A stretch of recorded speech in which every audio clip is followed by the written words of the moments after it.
Hello everyone, welcome back to my another amazing video. I hope you guys are happy and safe. So in this video I'm gonna share 5 lessons from the Hindu mythology that I bet most of you don't know about. तो अगर इस video में कुछ नया सीखने को मिलता है आपको तो इस वीडियो को लाइक करिएगा।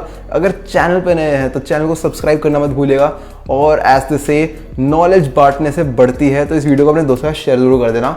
So these lessons are from one of the best book on Hindu mythology, Myth Mithya by Devdutt Patnaik. You can check that book. The link is in the description box and let's start the video.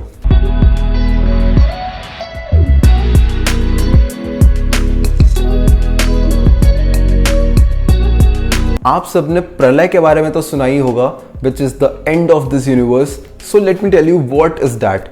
So हमारे वैदिक scriptures में लिखा है कि विष्णु भगवान के 10th अवतार कल की आएंगे इस दुनिया में during pralay and he will end this whole universe. तो जो सोल्स हैं वो कैप्चर कर ले जाएंगे एज इट इज, और उसके बाद विष्णु भगवान सोने चले जाएंगे। After waking up he will create a new universe, a new beginning out of it, and this cycle is continuous. ये हमेशा से होता आ रहा है और ये हमेशा होता रहेगा, ऐसा हमारे स्क्रिप्चर्स में लिखा हुआ है। विष्णु भगवान is the ultimate God, he is the origin and he is the end. According to Vedic scriptures, the God did not create this world, he just made all the living beings aware of it.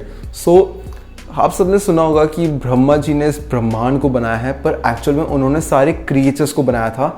So starting में there was just Vishnu the god. So from his navel a lotus emerged and in the inside was sitting Lord Brahma. तो Lord Brahma के पास power था सब कुछ create करने का। उन्होंने इस सारे क्रिएचर्स, सारे स्पीशीज को बनाया है, सारे स्पीशीज को दुनिया में लाने वाले वही हैं। You must have listened a lot about death and afterlife in Hindu households. So let me tell you the actual myth. So हम लोग पैदा होते हैं इस दुनिया में और एक दिन हम मर जाते हैं। तो उसके बाद वी गो टू यमलोक, जहाँ यमराज डिसाइड करते हैं कि हमारे साथ क्या होने वाला है, हमारी लाइफ के बारे में पढ़ के कि हमने लाइफ में किस टाइप के कर्म किए हैं।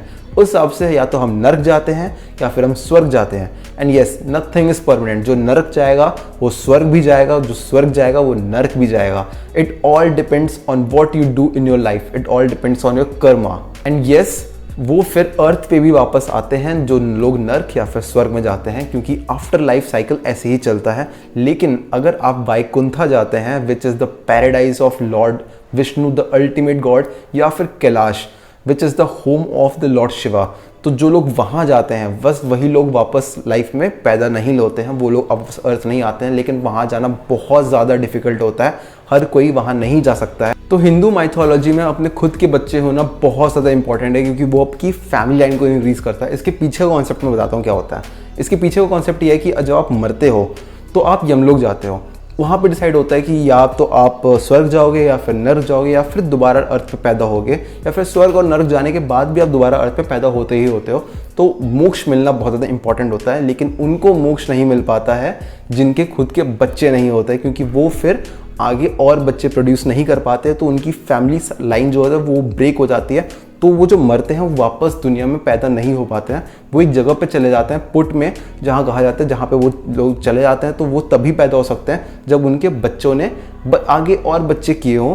तो ये कॉन्सेप्ट है, ऐसा ही है। Strange right, but it is what it is. So everything in this universe is reborn, you, me, everyone in this universe. The body dies but the soul remains.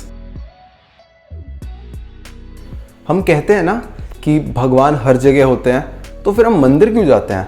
And yes, God is everywhere, but इसके पीछे का reason ये है कि temple इतना ही important होता है Hindu mythology में जितने कि भगवान होते हैं, because temple gives a place to God in this earth and God gives meaning to the temple. तो टेम्पल एक बॉडी है और गॉड एक सोल है, दोनों एक दूसरे के बिना अधूरे हैं। तो बस यही कॉन्सेप्ट फॉलो होता है हिंदू माइथोलॉजी में, जिसके वजह से टेम्पल को इतनी ज़्यादा इंपॉर्टेंस मिलती है। लक्ष्मी माता की तो हम सब पूजा करते हैं, right? But you know who is a Lakshmi माता? तो लक्ष्मी माता is goddess of all the good things like Fortune, दौलत और पैसे और शान और शौकत, ये सब चीज़ों की गॉडेस है, अच्छी चीज़ों की गॉडेस है लक्ष्मी माता। बट अ लक्ष्मी माता is the goddess of poverty, bad things and violence. हमें दोनों की ही पूजा करनी पड़ती है, हम दोनों की ही पूजा करते हैं। क्यों? क्योंकि हमें चाहिए कि लक्ष्मी माता हमारे घर पे आए और लक्ष्मी माता हमारे घर से दूर रहें। You know how we do it? आपने नींबू मिर्ची का कॉन्सेप्ट तो सुना ही होगा। हम अपने घरों पे, दरवाज़ों पे हमारे बड़े लगाते हैं नींबू मिर्ची। उसके पीछे का रीज़न ये है कि लक्ष्मी माता को मीठा खाना बहुत अच्छा लगता है, इसलिए हम मिठाइयों को अपने घर के अंदर रखते हैं, अपने मंदिरों के पास रखते हैं, ताकि लक्ष्मी माता हमारे घर के अंदर आएँ और अंदर आके मिठाई खा के खुश होके जाएँ।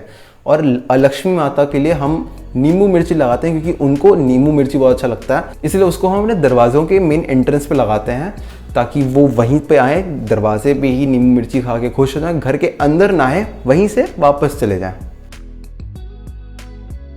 You know, Parvati mata is the ultimate goddess as she is the wife of lord Shiva. Shankar भगवान इतने बड़े तपस्वी हैं कि उन्हें कोई नहीं डिस्ट्रैक्ट कर सकता था इस दुनिया में। ना ही बहुत बड़ी से बड़ी पावर उन्हें डिस्ट्रैक्ट कर सकती थी, ना ही सुंदर से सुंदर अप्सरा उन्हें डिस्ट्रैक्ट कर सकती थी, कोई नहीं। लेकिन पार्वती माता में वो पावर थी कि उन्होंने शिव भगवान को अपने प्यार में अट्रैक्ट कर लिया था। Parvati mata is the goddess Kali who killed all the asurs on the planet. Kali Mata is the form of extreme violence and she is bloodthirsty. On the other hand, Parvati Mata is the goddess Gauri also, who is the goddess of agriculture, good things, household and all that good activities. तो दुर्गा माता को भी पार्वती माता का ही अवतार माना जाता है, as she is the disciplined enough to contain sex, violence and all that things, along with nourishment, good things, peace and life. So you know, हमारे हिंदू रिचुअल शांति शांति शांति के साथ ही क्यों एंड होते हैं? It says that let me be at peace at my self with this world and all they it is.